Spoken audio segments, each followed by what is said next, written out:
विधानसभा चुनावों की जंग जोरदार है, मगर बिहार के सीएम नीतीश कुमार के मन में क्या चल रहा है? एक तरफ नीतीश कुमार हैं जो बार बार कह रहे हैं कि पीएम पद में उनकी कोई दिलचस्पी नहीं है। दूसरी तरफ उनकी पार्टी के नेता उन्हें विपक्ष का सबसे बड़ा चेहरा बता रहे हैं। इन सब के बीच नीतीश कुमार ने एक बार फिर सस्पेंस बना दिया है, क्योंकि INLD के कार्यक्रम में नीतीश कुमार गए नहीं, जबकि दीनदयाल उपाध्याय की जयंती के समारोह में वो पहुंच गए। अब सवाल उठाए जा रहे हैं कि आखिर नीतीश कुमार की ये पॉलिटिक्स क्या कहती है।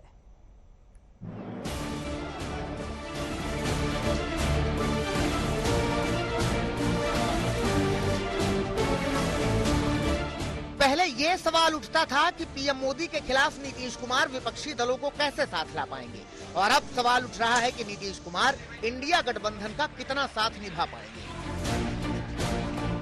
यूं तो ये सवाल अभी केवल कयास है, लेकिन नीतीश कुमार के कदम इन कयासों पर लगाम नहीं लगा रहे हैं, बल्कि फिर बीजेपी के साथ जाने की अटकलों को हवा दे रहे हैं।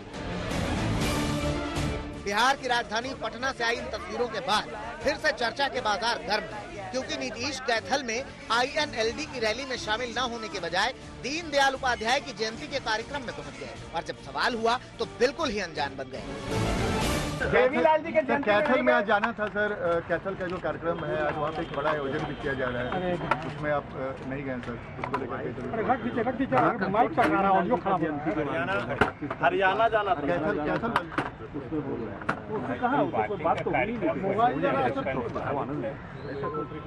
हम तो कितना जगह जाते हैं, सब जगह जाते रहते हैं, कोई बात तो थोड़ी, तो जहाँ जाना होता वहाँ जाते ही है, सब कोई बात नहीं, वो सब कोई बात नहीं, कोई बात तो बोलिए। तो सवाल उठ रहा है कि आखिर नीतीश कुमार के मन में क्या चल रहा है, या ये सिर्फ विपक्ष के सहयोगियों पर दबाव बनाने का नीतीश का तरीका है। सबका सम्मान करते हैं, लेकिन वैचारिक सबका विचार अलग है, वैचारिक विरोध तो है ही ना भाई। अच्छा आप ये बताइए, जो गांधी जी के जो लोग हत्यारे हैं, क्या वो आज गांधी जी पर माला नहीं चढ़ाते हैं, फूल नहीं चढ़ाते हैं? जेडीयू की ओर से नीतीश की पीएम पद की दावेदारी को लेकर बयानबाजी हो रही है, लेकिन विपक्षी गठबंधन में शामिल पार्टियां अभी पीएम चेहरे पर खुलकर कुछ नहीं बोल रही हैं। हमारे आदरणीय जो प्रधानमंत्री नरेंद्र मोदी जी अभी हैं, उन्होंने कहा कि डॉक्टर लोहिया के बाद, जॉर्ज साहब के बाद यदि कोई सबसे बड़े समाजवादी नेता है तो उसका नाम है नीतीश कुमार जी, और देश में इनसे समाजवादी नेता कोई नहीं है। इसलिए अभी जो इंडिया एलायंस के तरफ से प्रधानमंत्री की बातें चल रही है, सारे के सारे गुण आदरणीय नेता नीतीश कुमार जी में है। 5 बार भारत सरकार में मंत्री रहे, बिहार सरकार में 18 वर्ष से मुख्यमंत्री है। मैं समझता हूँ इतना योग्य व्यक्ति पूरे भारत में नहीं है, इसलिए इंडिया एलायंस जब भी घोषणा करेगी प्रधानमंत्री का तो आदरणीय नेता नीतीश कुमार जी के ही करेगी। हालांकि नीतीश बार बार ऐसी किसी इच्छा से इनकार कर रहे हैं, लेकिन ये बात तो साफ है कि सत्ता को साधने का हर तरीका नीतीश कुमार बखूबी जानते हैं, और इसी दम से वो बिहार में 18 साल से सीएम बने हुए हैं। डिप्टी स्पीकर महेश्वर हजारी ने एक बार फिर से आपको पीएम मटेरियल बताया है, क्या कहेंगे? देखा, ये सब हम नहीं करते, हम सबको मना करते हैं, ये सब कहने की जरूरत नहीं, सब एकजुट होकर के काम करेंगे, मिलेंगे और उसके बाद कोई भी फैसला होगा। इन अटकलों के बीच नीतीश को लेकर बिहार बीजेपी का रुख इस बार ज्यादा सख्त है, लेकिन लोकसभा चुनाव में अभी वक्त है। देखिए, अमित शाह जी ने एक बार नहीं 2 बार स्पष्ट किया है, सम्राट चौधरी जी ने स्पष्ट किया है, वो अब नाक भी रगड़ ले तो भी बीजेपी का दरवाजा उनके लिए बंद हो चुका है। हम क्यों उनका साथ है? उनमें बचा क्या है, उनमें ताकत क्या बची है? 2 वोट तो ट्रांसफर करने की क्षमता नहीं है। 2020 के विधानसभा चुनाव में वो 24 पर क्यों सिमट गए? अगर नरेंद्र मोदी जी ने जनता दल यू के लिए प्रचार नहीं किया होता तो 44 सीट भी नहीं आती। तो अब तो वो एक राजनीतिक बोझ हो चुके हैं, चाहे वो राष्ट्रीय जनता दल हो, कांग्रेस हो।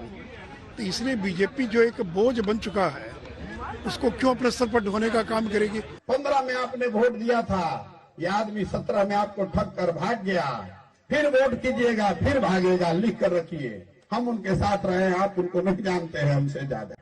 जो आदमी 17 साल मुख्यमंत्री रहा, उसके 15 साल तो भाजपा के साथ रहा। अगर आपने एनडीए छोड़ दिया है तो उस पद को छोड़ काहे नहीं रहे हैं? उस पद को छोड़िए या उस एमपी को हटाइए। राज्यसभा में भाजपा का बिल पास कराने में अपना दल का आदमी लगाए हुए हैं, अब बिहार में गठबंधन बनाकर फिर ठगने का उपाय कर रहे हैं। बीते दिनों बिहार में हुई गृह मंत्री अमित शाह की रैली में तेल और पानी वाले बयान के तमाम राजनीतिक मायने निकाले गए। और नीतीश जी अब लालू जी के भ्रष्टाचार को नहीं देखते और भ्रष्टाचार किया यूपीए के नाम से वो नहीं आ सकते हैं, इसलिए इंडी अलायंस के नाम से वो आ रहे हैं। मगर पहचान कर रखना, नाम कोई भी बदले, ये वही लालू प्रसाद यादव है जिसने बिहार को सालों तक पीछे धकेलने का काम किया है। और अब नीतीश कुमार के रुख को लेकर तमाम संभावनाओं वाली तो हुबुगाहट हो रही है। G20 की डिनर पार्टी के बाद से ही अटकलें जोर पकड़ रही हैं। शशि भूषण के साथ रोहित कुमार सिंह, पटना, आज तक।